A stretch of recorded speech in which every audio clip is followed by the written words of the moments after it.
All right, I didn't plan on doing this live. I really did not plan on it. It's just like a spur of the moment thing. I was going through my mail today, and as I was going through my mail, I opened up a letter.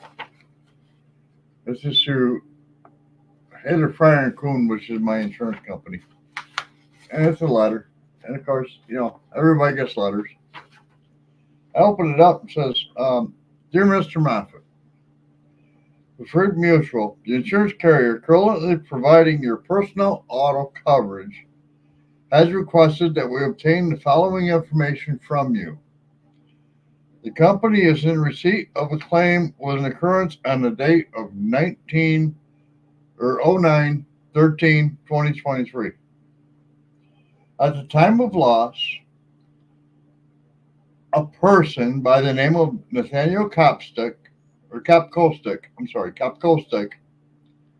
was listed as the driver of the vehicle. We do not currently have this person listed as a driver on your policy. If the driver is a resident of the household or a regular operator of the vehicle insured, he or she should be added to our policy. Please forward their complete driving information for our records. If this operator is not to be added because he or she maintains his or her own insurance, please include their complete carrier information as well as the circumstances that led them to be driving at the time of the loss." I have no idea what the fucking cost of the loss is. Sorry for the French. I have no idea. So this is in regards to a vehicle that I sold in March of 2023. It's a 2023, or I'm sorry, 2011 Nissan Titan, painted fire engine red. Probably still says Dollar Seed on the front bumper of it. And it's behind a bodyguard, which is like what the cop cars have. So it's really hard to remove because you can't get in there with the heat gun and heat it up and peel it off. And I was really, really upset with us. I'm like, are you serious? I contacted my insurance company back in March when I sold the truck and said, I need to cancel the insurance. Why did I keep it insured? Well, because if you're selling a vehicle, it has to be able to be driven down the road to be able to test drive in my county. So I left it legal for the road. Now, the person that bought the vehicle, and I don't know if this is his name or not, but the person that bought the vehicle, he gave me $7,000 in cash.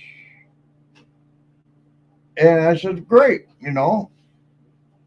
I'll leave the insurance on the vehicle. I'll leave the plates on the vehicle. You drive it home tomorrow. You turn in the plates. And he says, yeah, I'll do that.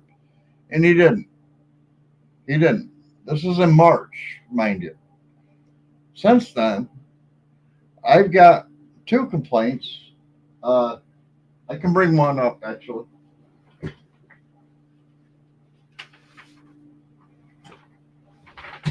I've got two complaints from the city of Binghamton stating that my vehicle was parked in the handicap parking zone.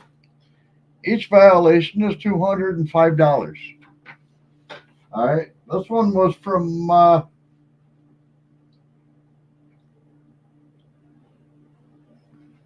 0515. I got another one for 0816.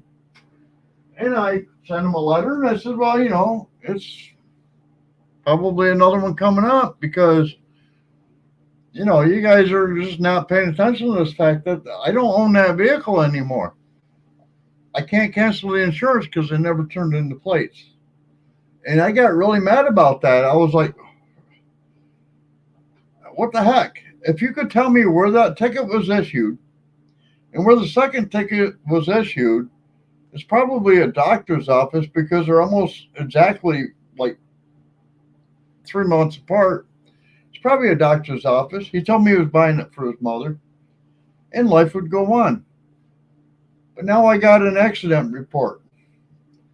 The accident report comes back as Nathaniel Kopstock or Kopkostik. So I looked up Nathaniel Kopkostik. You know what I find out about this guy? He's a registered sex offender. His date of birth is 09/22/1996. The charge was for third degree rape against somebody lesser than 17 years old. And I was able to look him up. I even have his picture. But better than that, I have an address.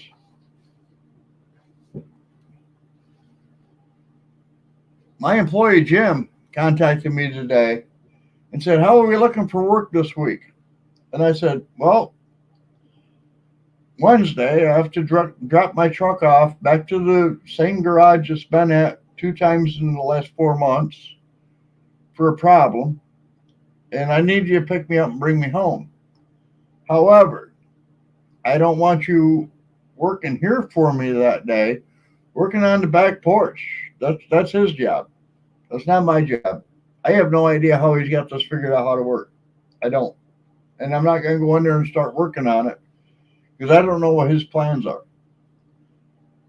But I told him, I says, "Look, this guy's, a little bit taller than I am. He weighs 170 pounds. And I'm just like, dude, I've got an address. Now we can go look for the truck. Let's go look for the truck. I don't care if we knock on the guy's door. Where the hell's my truck? You know what I'm saying? It's not my truck anymore. They paid for it. But as far as I'm concerned, as long as they're driving it under my plates, under my insurance, under my registration, it's still my truck. Prove to me you bought it. That's a stolen vehicle. That's grand theft auto as far as I'm concerned. I will see you in court and I'll make sure that you pay all your fines, and whoever this sex offending dude is driving it, screw him. I really don't care. I'm sorry. I'm really irked on this one, and it bothers me. I will report the vehicle stolen, and I will put this guy down as the sex offender, as the guy who stole the vehicle, because he's the one that was driving it at the point of time of the accident. I tried doing everything I could, and I have really good resources for like researching people and stuff like that. I've been able to find classmates that disappeared and figure out where they're at. It's not cheap by any means, but I do it, because I can. Is that the picture of the student I'm looking for? Yes. Okay, that's their address. Great. Now I got it. Okay, great. Send them a letter. Hey, we have a class reunion coming up. We want you to be there. Whatever. But this part right here, this is blowing me away. This is blowing me away. Not only have you been driving my vehicle illegally, hey, Ramla Beach, not only have you been driving my vehicle illegally, it's not my vehicle. I sold it, but until you prove it by re-registering it under your own name, that's a stolen vehicle as far as I'm concerned. Making a home, how we doing? I don't have proof, Rem. Making a home. Lauren, I wish I had proof. I wish I had proof. The proof I have is I paid $7,000 cash for the truck, and I took that $7,000 cash the next day to the bank that financed my new truck, and I paid $7,000 on the principal. That's the only proof I have that I sold the truck. The only proof. But I'm getting fed up with this. I mean, the truck has been under full coverage insurance because I can't cancel the insurance without proof that the plates have been turned in. The plates have never been turned in. They've gotten 2, I'm going to say going on 3. I actually alerted the police department in that area and said, hey, you're up for another, like, one coming up. And I'm like, impound the frickin' vehicle. If you see that on the road, automatically impound it, force them to remove the plates, force them to re-register it under their own name before they take it out of the impound lot. You know what I'm saying? I can't believe this stuff is going. No, I don't. I gave them a bill of sale. Yes, James, all I did. But I didn't keep a copy of it for myself. I did not keep a copy of the bill of sale myself. So what has happened now is now I've got a sex offender that got into an accident with a truck that's trying to claim it on my insurance policy. And I'll be honest with you, I am so freaking upset. I mean, I'm paying $355 a month for full coverage on this vehicle. A month. That's 4 vehicles that I do this for. You know what I'm saying? Yeah, I got a business, so I can afford to do the 3 that I actually own. One of them my employees drive. If they got in an accident, then yeah, by all means, yeah, they were authorized. I'm sorry. I'm letting them use it because their vehicles are down. But did I get a copy of the bill of sale? Yeah, I did from the original purchase, but not when I sold it. I gave them the bill of sale when I sold it. But the agreement was is they were supposed to the next day go re-register it in their own name, turn the plates in, and all that stuff. They never did it. I know they're in a town. It's not too far from me. Now I have an address of this guy, and I told my employee Jimmy, he's a big boy. He's a big boy. You know, I'm only the guy that's like 128 pounds. I used to be 150 when I got out of the military. This guy's 170 plus. And he's got me by inches. And there's no way. I mean, if I gotta fight him, don't think I don't think I'm a weak guy. I'm willing to fight anybody. I've taken people down bigger than me before. But hi, Natasha Lynn. What we're talking about is a vehicle that I sold where the person that bought the vehicle was supposed to turn the license plates in and register it under their own name the next day. They paid cash for it. Yeah, it was a truck. They were supposed to pay. They paid cash for it. They were supposed to take it. And actually, if you go to my Facebook page, you'll see pictures of it. It's a beautiful truck. And it was also on Facebook Marketplace, but I don't think the pictures are available anymore. It was a 2011 Nissan Titan, all custom built, custom exhaust, custom tires, custom everything. But I'm like, wow, this is like so crazy for me. I'm like, you gave me cash, and because you paid cash, I trusted you. And now I'm sitting back going, why? Why did I trust you? Well, because you paid me cash. Yeah, I guess that's the reason why you should trust the persons because they give you $7,000 cash and something to like crap on. You know what I'm saying? But wow, three no handicap parking tickets are coming up. Already got 1 and 2. Third one's coming up. We got what 5, 8. Next one's 11. So I told him, I said, well, expect another one of these notices to come out. Yeah, they had the title because they gave me cash for the truck. I signed the title over to them. I had to. It's just, Tasha, that's the way it works. Somebody buys a vehicle from you, you sign the title over, and now they get the title. And the title was free and clear, so there was no bank liens or any of that on it. I made sure of that. I actually had to because that's the way it works. I went to buy another truck. I had to pay off the loan for that truck before I could get the next one. Well, what's it got to do with me, Natasha? The truck is still licensed, registered, and insured under me. Yeah, I kept the insurance on it because where I'm at, if somebody were to come test drive a vehicle that is not like, if it's not registered, not insured, and doesn't have license plates on it, they can't take it for a test drive. Okay. I don't have a lot of cops in my area, but when I do, I have more than plenty. More than plenty. So I kept the truck on the road. It was for me. It was a backup vehicle if need be. So I could always, say, hey, well, this one broke down. Send that one to the garage. Now I still got this one to drive. But also, so if somebody wants to test drive it to buy it, they could go out, they could get in it, and they could legally drive it down the road. They aren't going to get arrested for driving my truck. The fact that they paid $7,000 cash for it, which was the lowest amount I was willing to go for it, but they came with cash. I said, well, I'll leave it on the road. When you get home, promise me you'll hand me back the plates, or at least go to DMV and give me back the form from the DMV showing you turned the plates in. That way I can cancel the insurance and life goes on. And they never did that. They never did that. And since then, now like I say, I've got 2 parking ticket violations. The thing about the violations, and this really bothers me. I actually wrote a letter back to the city of Binghamton. It got mailed out yesterday, so I won't hear anything back from them for a while.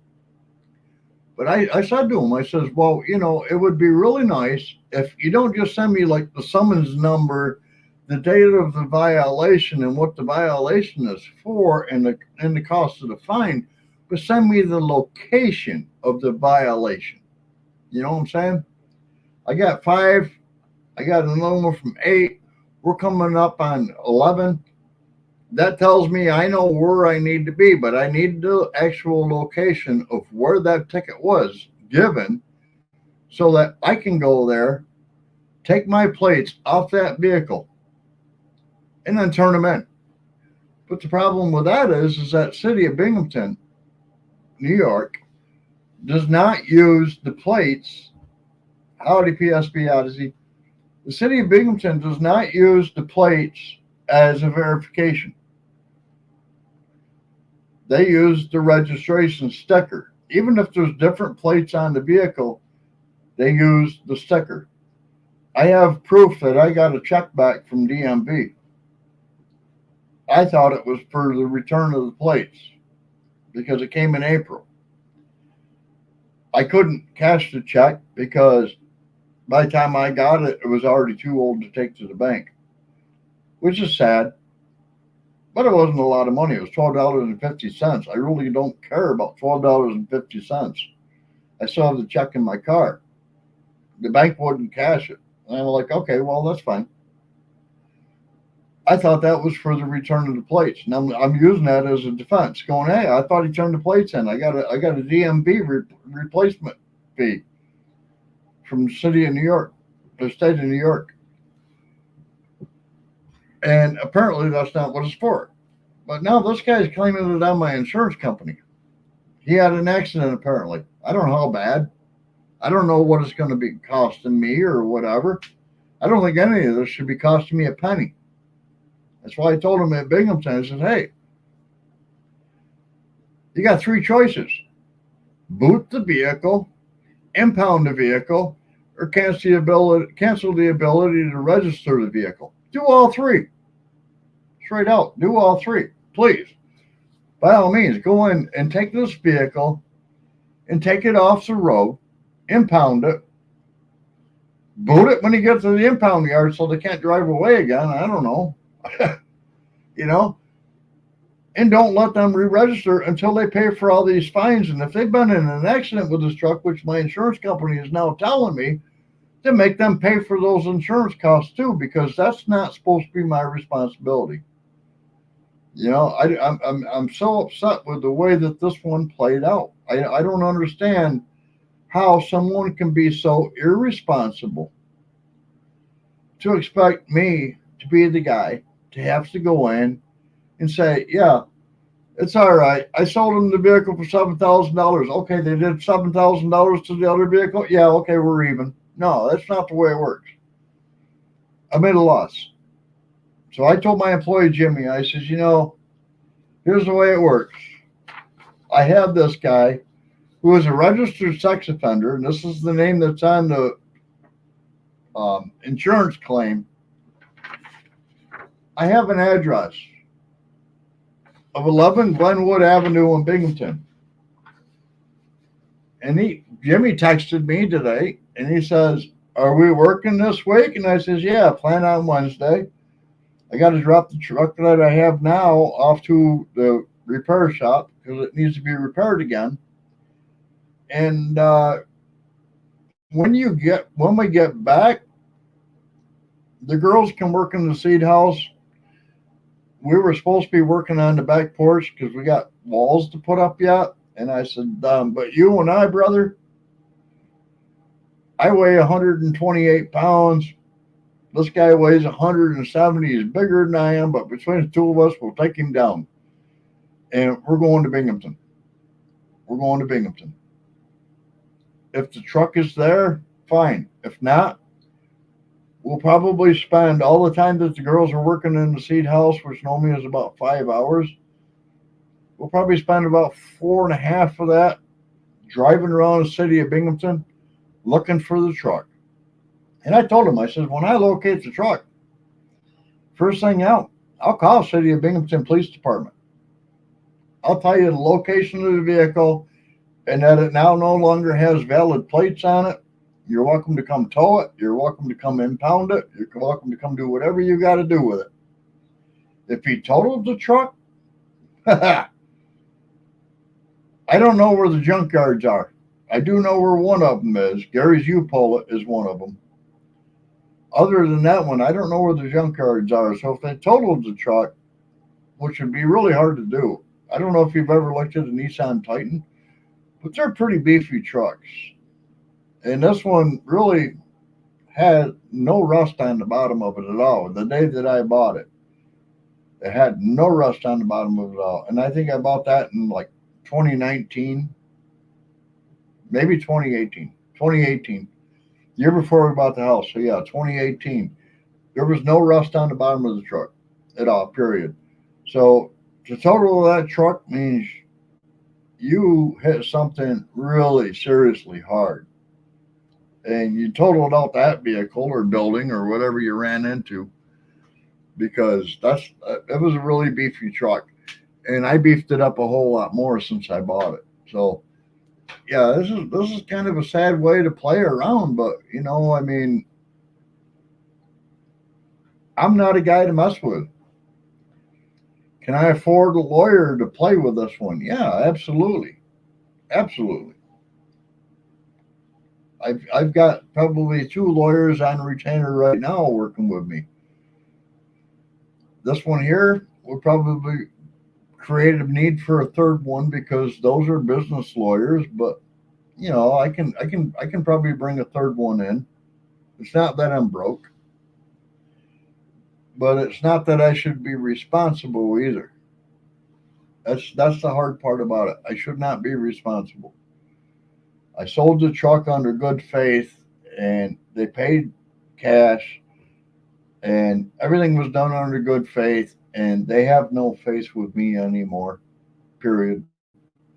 And it's getting to be a real issue with me that people think that they can just keep taking advantage of other people. Like I am the person that is entitled. You're not entitled to shit.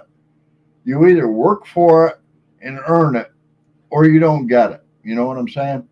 And apparently, these guys think they're entitled. They're entitled to my insurance. They're entitled to my registration. They're entitled to do whatever the fuck they think they want to do with my vehicle. Even though I sold it to them, I'm still calling it my vehicle because they're still running it under my expense. $355 a month for full coverage insurance. They've been doing it for months and months. That's my expense. They put it into an accident. That's my expense. It's under my insurance. You know what I'm saying? So it's like I don't care. You can feel entitled all you want all day long, but you aren't entitled when you're taking advantage of somebody else or trying to. And I do have lawyers, like I said, and if need be, I'll hire another lawyer for this one. But this one's going to go the long way down.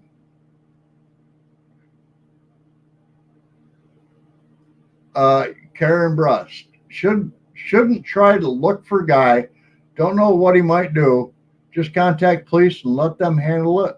No, I'm sorry. I've already let the police handle it. And the police handling it have already given me 2 traffic tickets for parking in handicap zones. Even though I don't own the truck anymore, I'm still paying for the insurance, which I shouldn't be. It should have been canceled back in March. And no, I'm going to go look for the guy, and I'm taking one of my employees with me. 2 reasons. One, my employee can handle this guy no matter how big he thinks he is. And 2, I can be the witness to say, yeah, who struck first? My employee won't be the one to strike first. I guarantee it. We're both veterans. We know how to handle stuff like this. And once we find it, we will get the plates off from it. And if we have to hold that guy to the ground until the police show up, then yeah, we'll let the police come and handle it. But no, we're done with this one. We're done with this one. We're talking thousands of dollars now. And with the accident, I don't know how bad the accident was. Yeah, we're talking a lot of money. So no, we're not going to let the police handle it. We'll handle it when we get there, and then we'll contact the police to let them know where we've got him at bay if he shows up. And if he doesn't show up, we just take the plates off the vehicle, and I'll put a blackout sticker over top of the registration sticker so you can't see it from the outside. I can't reach inside the truck and take it out unless the doors are unlocked, and I'm not going to be going there with a razor blade to do that with. I do carry a knife on me every day, but I'm not taking my knife apart to get that razor blade out to get rid of the registration sticker. But I can guarantee you this. I can put a blackout sticker over that registration sticker, and we can remove the plates. And if the guy shows up while we're doing it, sucks to be him. Between Jimmy and I, we're both veterans. We know how to handle ourselves. The guy will go down. Then I'll call the police department, tell them where we're at, tell them what's going on, let them come investigate it, and we walk away. And then we go to DMV, turn the plates in and that. And then, again, I've already reached out. My insurance company knows I tried back in March to cancel the insurance, and they said they needed this form. It's like an FS 9, I think it was, or something like that. Just shows the plates have been turned in. And I'm like, I don't have that form. This guy was supposed to have already turned them in. Well, we're not getting that form back, and without that form, we can't cancel your insurance. I don't know. I mean, that's $355 a month I pay per vehicle. I pay for 4 vehicles. One I sold, one my employees drive, my truck, and my car. Yeah, that's what I'm saying. Bowen. Yeah, that's what I'm saying. If everything's still in my name, I have the right to do what I need to do to keep my rights, and I'll report the vehicle stolen. Yeah, he's got proof he bought it, but he didn't use that proof that he bought it to register it under his own name. So that's grand theft auto as far as I'm concerned, unless he can come up with that same proof to show that he legally owns that truck is legally mine still. I agree with you, Bowen, 100%. And I will push that right to the limit. I can prove it by having the registration in my name.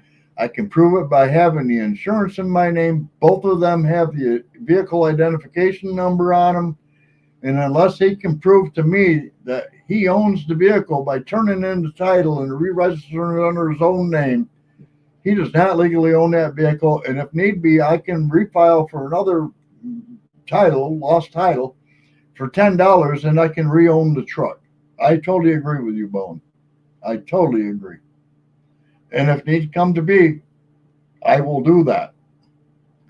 But what I'm looking at right now is you pay your tickets, you pay for your frickin' accidents, and I'll let you go. But other than that, yeah, no, I will do that. I'll file for lost title. I will, by all means. You didn't register it in your name, prove to me you own it. Show me the title that has my signature on it that says I signed it over to you.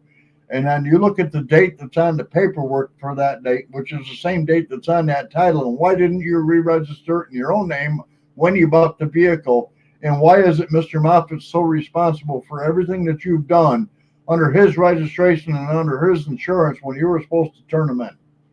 I agree. I will do that every day of the week. As far as I'm concerned, I can claim Grand Theft Auto. He can go to court and prove otherwise. The problem is this guy that had the accident with the truck, I don't recognize him. I don't recognize him at all. Does it mean no, it's not him because of looking at the picture? No, it doesn't. It means nothing to me. If he says no, I borrowed the truck from somebody, okay, great. What's their name? What's their address? I'll beat it out of you if I have to, but what's your name? What's the name and what's the address? I'll go looking for him.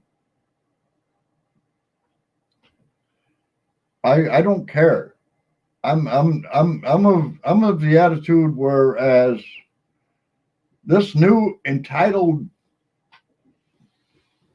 young people, my son's included in this batch, so don't get me wrong. My son thinks he's entitled to doing stuff too. If you think you got entitlements to go do something that's illegal and you know it's illegal, but you're going to do it anyway, and you come after something that's property of mine and you play with it, all I got to say is good luck. I don't play alone. I have a lot of veteran friends, and Jimmy, my employee, he's not somebody anybody wants to mess with. Seriously. My embroidery machine took 2 contractors and myself with a cast on my leg to get up the stairs in my back porch over here. I got it into the room. We put the base on it. He stood it up by himself. And I was like, where were you when we had to get it up these stairs? My contractors are big boys. And Jimmy's a big boy. Don't ever think he ain't. Jimmy's a big boy. He does things that blow me away. But I'm just like, okay, well, if you want to mess with me, you're not just messing with me. You might think I'm the little guy and you're messing with me. But when I sold the truck, Jimmy was here. Jimmy was out in my driveway talking to the guy that bought the truck. So I have a witness the truck was legally sold. We actually took his friend and took him into our seed house so he could stay warm because it was March and it was freezing cold outside, and let him hang out in there while his friend was test driving the truck and then came back with the cash. Then I had 3 employees that watched him pay me for the truck. So, you can't say that this isn't the way it played out, because that is the way it played out. I brought him up into my office afterwards, filled out the paperwork. I didn't even count the cash. I trusted him. Didn't even count the cash. After he left, I sat up here, I counted the cash, I put it into my safe. But it was like, you can't think that you're getting over on top of somebody if there's a bunch of witnesses in the area of where the transaction's happening, especially my employees. Oh my God. You just can't get that past of it. Hey Josh, how we doing? But yeah, I mean, to have my employees here, when he's handing me the cash to buy the truck, I bring him up to my office. I fill out all the paperwork and I give him the bill of sale for it and all that stuff. I kick myself in the ass for not keeping any of the paperwork, but I didn't think I needed to because, hey, he paid cash and he promised me he would turn the plates in. He didn't turn the plates in. And then I'm getting these tickets from the city of Binghamton for, handicapped parking zones, of all things, handicapped parking zones, really. He told me he was buying a truck for his mother. And I'm like, well, my mother has a handicapped parking sticker. Well, she doesn't. I have hers because I drive her everywhere she goes. But I'm like, okay, well, now we got this established of you got 2 within like a 30-day period or 90-day period apart. So that tells me mom's going to be back to the doctor again in the next 90 days, which is going to be 11/15 area. They don't share the address. And I want the address. That's why I sent the city of Binghamton. I said, hey, you're sending me the ticket summons numbers, you're sending me the amount, you're sending me the date the ticket was issued, but you're not sending me the address for where the ticket was issued at. Because this vehicle is not no longer owned by me and apparently still registered to me, or what your claim is. That's the reason for the black sticker over the registration sticker, by the way. They don't look for plates on the vehicle. They scan the registration sticker. So if I block out the registration sticker with the black sticker in the front that says you can't see that registration sticker without them peeling it off, then they can't drive the truck legally down the road. I can't legally reach into the truck and take it off unless I take my own scraper and the doors are unlocked. I don't have a key to the vehicle anymore. If they lock the doors, I'm not breaking a window to get in to do it because that's illegal too. It's not my truck. But as far as I'm concerned right now, Bowen, I agree with you. Yeah, it's still my truck. Yeah, Bowen, I'm not out to hurt people, but I'm out to protect myself. And if it means I have to put you into a hole that you can't walk out of to keep me from getting hurt, don't never underestimate me because I'm pretty good at that stuff. You know, I'm a veteran, and I did really well in hand to hand combat.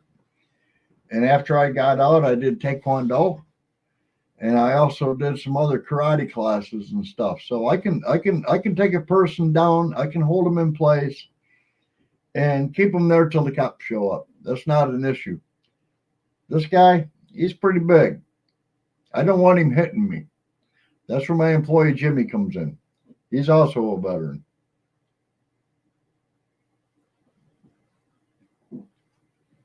Between the two of us, I don't think this guy would have the balls to take the swing, to be honest with you. But, you never know. These entitled people, they think they can do anything they want. So you have to be careful on that. My thinking is if you do it, you better make it connect the first time and hard. And watch out for the guy standing beside me because he's going to make sure you're not going to do it again. And even if you take me to the ground, I'm going to come back up. I don't stay down. I don't stay down. I've never stayed down. Even in karate and taekwondo, I never stayed down. I'm not as young as I was then, but I'm as fast as I was then. That makes it probably faster because I'm not as chunky as I was then. So, it's one of them deals of I don't understand why people think that they can just do whatever they feel like they should be able to do, take advantage of people, and then if it's you, I'm not worried about you. You're nothing. If it was them, there's an issue. You know what I'm saying? My son is this way. I went right to my son and I says, you are the problem. It's not society. It's nobody else. You are the problem. And you know what he told me? I'm not a problem if nobody else looks at me because everybody else is the problem around me. Well, son, you know what? I'm looking right at you and I'm telling you, you are the problem. He just got done. I don't know. Maybe he's not done yet, but he just spent 6 months in jail. Dad, can you be able to help? No. You can call it hard love. You can call it whatever you want, but nope.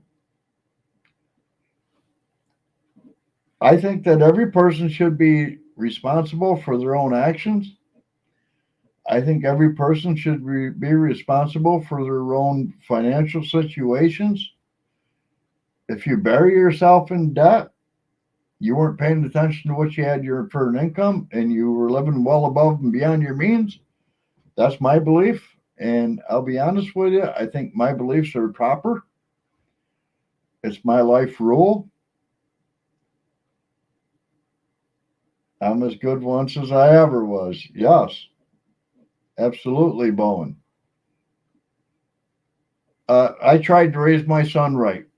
I really did. I tried to raise my son right, but when he turned like, I think it was 8 years old, his mom took him out of my house and she put him in squalor.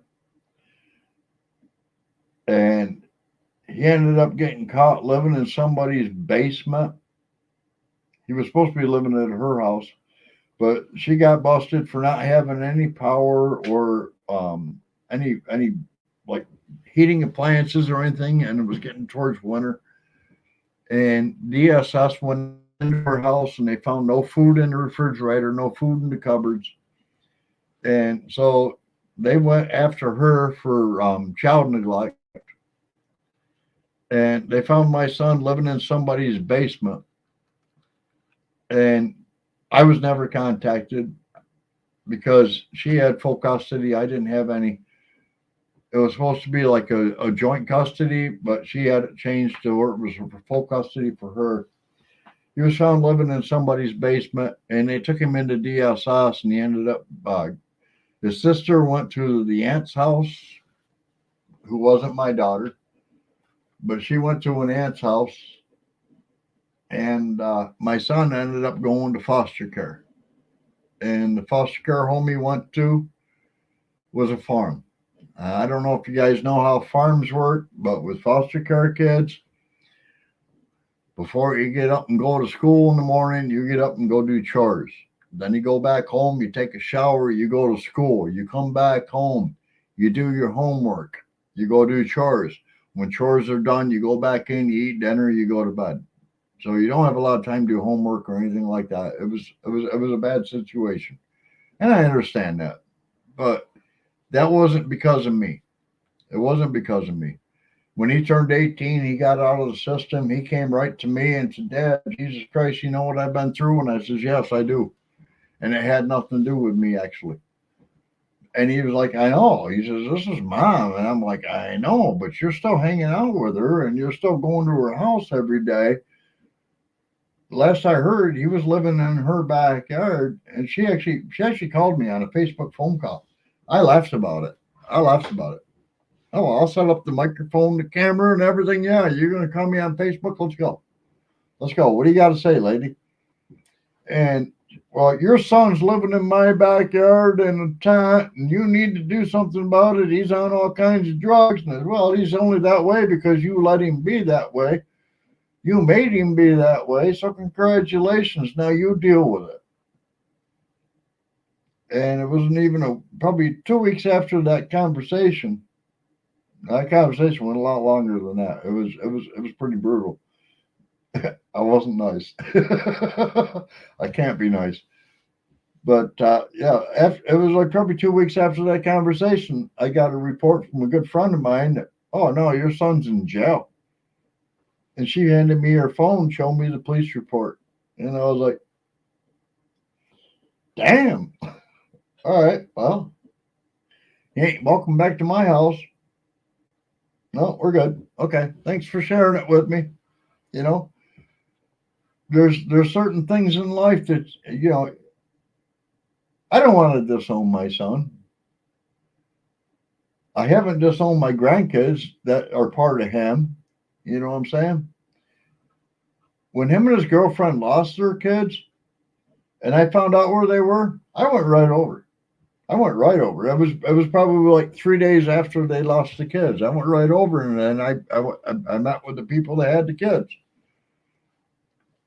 I say the people, they're not strangers to me. It's the other grandparents, and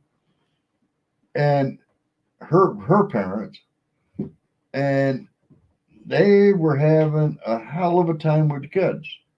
They didn't want to listen. They didn't want to do this. They didn't want to do that. And I went out and I sat all the kids aside and I had a chit chat with them and stuff. And I think I gave them some common sense. And I went back in, we did our goodbyes and I left. And then Easter came, and I got a report from them that, the kids are not behaving. And my dad used to always say, well, you're dumber than a box of rocks. I wasn't, but he used to say it because he thought that was like the funny thing to say. My dad was a hilarious man. So what did I do for Easter? I went to Walmart and I bought 3 boxes. No, four boxes of rocks. 2 of them are my grandkids. 2 of them aren't, but they call me Grandpa. I bought 4 boxes of rocks with a paint set. You can paint these rocks. All it was gravel in a box. And I went over to their house for Easter, and the kids were still not minding them and everything else.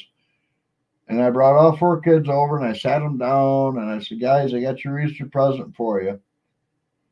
And I handed it to them, and they were all like, what is it? What is it? And I says, well, congratulations. You're all dumber than a box of rocks. Don't throw the rocks at anybody else.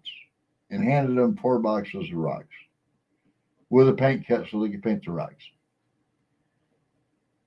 And the other grandma and grandpa, they looked at me and they said, I don't know what you were thinking when you came up with that idea, because we're going to be getting hit with rocks. And I was like, well, I'm sorry, but my dad used to say that to me when I was a kid, and I just had to share it. To be honest with you, I have not got a report from anybody being hit with a rock. I did get a report that the next day, the other grandma and grandpa actually let the kids sit down at a table in the yard, away from all the adults and everybody else, and gave them the paint sets and the brushes and let them start painting their rocks. And now they've got a very pretty yard. They took all those rocks, they painted them all, and they put them around all the trees. So every tree's got all these different painted rocks around them. No kids got hurt, no parents got hurt. And I thought, well, that was cool. I mean, it was a fun. But yeah, I mean, it's one of those things where I don't want to disown my son, but in the same respect, I feel he's already disowned me and disrespected me enough to where he's disowned me, and I'm not going to reach out. I'm not going to try to help. I paid his bail one time, and when I paid his bail, I had to meet the bail bondsman in the middle of a parking lot, totally away from everybody, and sign paperwork and give him money. And he told me, he says, if your son's not in court on this day at this time, you don't get any money back. And I was like, oh no, he'll be there. So I went and I got my son. Same day, same getting ready to be time, and he shows up with tank top and shorts on. And I looked at him and I says, you are not going to court dressed like that. You're disrespecting me. You're disrespecting the judge. You're not going to court dressed in tank tops and shorts. Sorry, that's not going to work. You have to put clothes on. And he's like, what? He says, what do you got for dress pants? Well, I don't have any dress pants. What do you got for a decent shirt? Well, I got some nice t-shirts. No, you're not going there in a t-shirt either. So I took him over to Dollar General and I bought him a nice shirt and I bought him a pair of pants. It was like, I don't know, 12, 15 bucks. And then I took him to court. And the judge said to me right up front, he says, Mr. Moffat, I'm going to be honest with you. Your son will not be leaving with you today. And I said, all right. He says, do you want them clothes back you just bought? Because I know they're fresh off the rack. And I says, do what you got to do, Judge. I'm not worried about it. He says, well, the court can't reimburse you for the clothing. I says, I don't want the court to reimburse me for the clothing. I want the court to pay attention to what's happening. If you feel the need that you have to put him in jail, by all means, I'm not going to tell you don't put him in jail. Because to be honest with you, if you don't put him in jail, I think we're going to be back here again with a more serious situation. So life goes on. And that's the way it worked out. All right, well, guys, I've been on here for 15 minutes, and this was supposed to only be a 10-minute rant. Thanks to everybody that came in. Thanks to everybody that hung out, and see you all later. Oh, hot mic.